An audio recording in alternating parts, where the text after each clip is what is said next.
Hi, it's Mario. In the wonderful world of the car business, there are some beliefs that are very, very persistent. The one I want to talk to you about today is the belief surrounding satisfaction surveys sent out by just every car manufacturer and many other companies outside of the wonderful world of automobiles. Think about the hotel industry, restaurants, cell phones, and airplane companies. We are constantly being asked to give our opinion, share our experience, and above all, evaluate its value. The goal behind all this, we hope, is that everyone wants to improve. But there is a big game being played around this, and we're trying to boost the numbers without really changing the customer experience. This is where surveys become very, very important in validating customer perceptions and moving the numbers.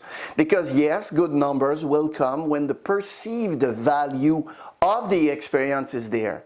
Now, there are some very persistent beliefs that are holding back this progress. Do you really think that today's young people, Gen Z and millennials, those who are born with a cell phone or tablet in their hands, are unaware of what's going on? Come on. They know very, very well how Google stars work. They understand rating system perfectly. So if you try to coach them to get better scores without providing the experience, there are two common reactions that we see in social media comments, and I'm sure you've seen them before. Two things will happen. First, they won't respond to the survey. Why? Because they feel that we only value the number instead of being interested in their actual experience. Basically, there's no point in responding, so they won't respond to the survey. And second, oh yeah, the number is so important for you, so if I've had a bad experience, hang on, they're going to screw you over in the survey. I'll give you a number if that's what you want. There's no point in going down that road. There's another common belief. The more good surveys we have, the better our average is going to be. That's true to a point, because if you're just average, then more average survey will only generate an average score. And if you're bad, more good surveys won't change anything. You'll remain bad. Even if you try to chase good survey, you'll always end up getting caught up. And as the month progresses, you feel more pressure to get good responses. It's mathematical, but it doesn't work. Why? Because we're not working at the source, improving the customer experience. So what is the best practice in that case? Simply after a visit, ask, "Sir, madam, how was your visit with us today?" "Good. I am so glad to hear that.